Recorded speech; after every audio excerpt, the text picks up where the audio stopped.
Olá, tudo bem? Meu nome é Mário Kenji Miyazaki, eu sou diretor comercial da Previcalc Cálculos Previdenciários. Nós estamos aqui hoje, depois de um tempo, de um longo tempo que eu me afastei aí dos vídeos do YouTube, voltando. Nós vamos gravar agora semanalmente essa série de vídeos sobre o cumprimento de sentença.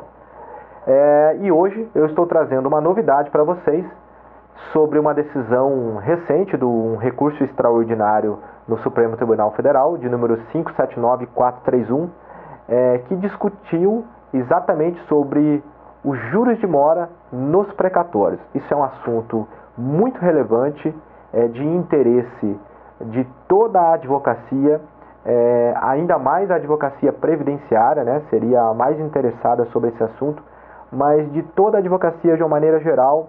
Os advogados e até mesmo os contadores devem ficar atentos quanto a esse assunto. A informação relevante nesse momento é explicar a diferença entre esta decisão e as adins do precatório. O que ficou decidido nas adins do precatório foi quanto à inconstitucionalidade da aplicação da TR como índice de correção na atualização dos precatórios.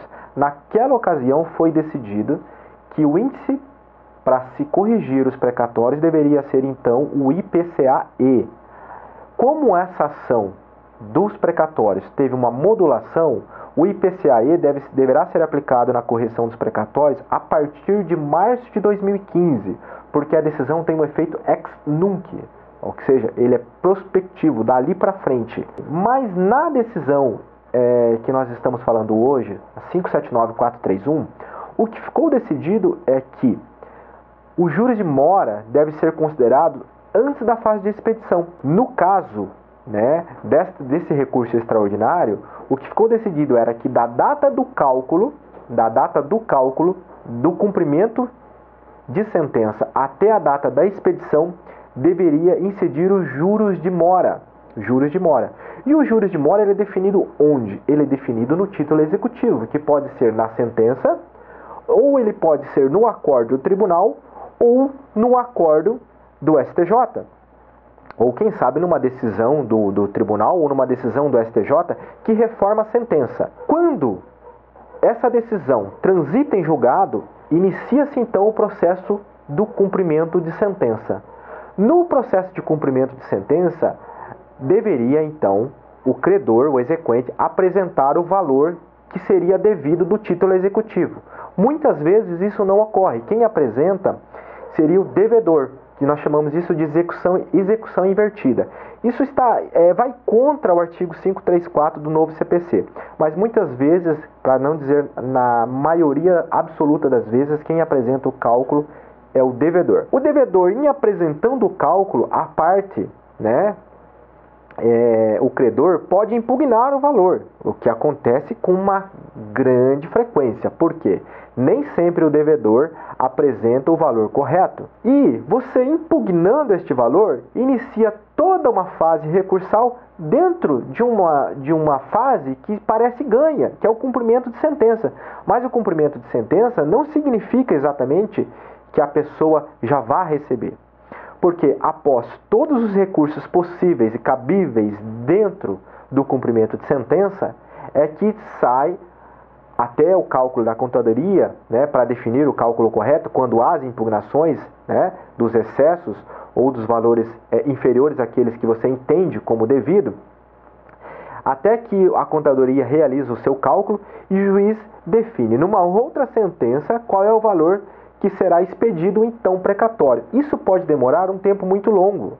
Aqui no escritório, não raras vezes, nós temos execuções em que o cálculo foi realizado em 2009, em 2008, e só agora saiu a sentença realmente do precatório.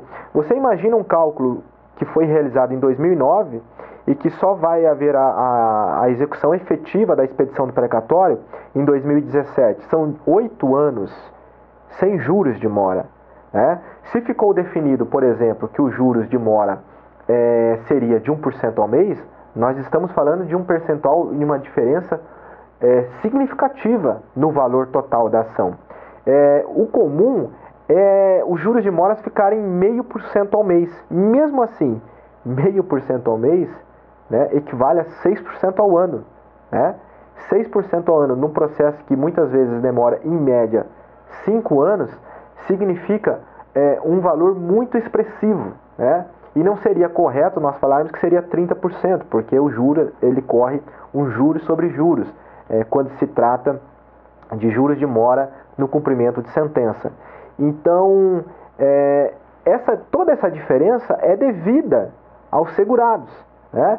Então, você, advogado que trabalha na área previdenciária ou trabalha com processos contra a fazenda pública de maneira geral, ações tributárias, né? De maneira geral, contra a fazenda pública, né? Desde que a forma de pagamento seja requisição de pequeno valor ou precatório, fique atento quanto a esse assunto. Fique atento em relação aos seus cálculos.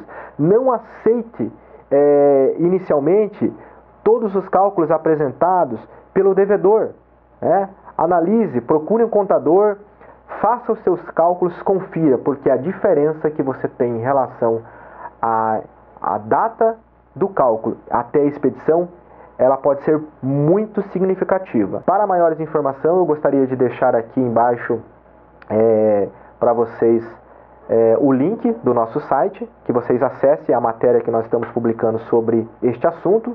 Se inscreva no nosso canal, porque nós vamos fazer outros vídeos ainda discutindo mais sobre esse assunto.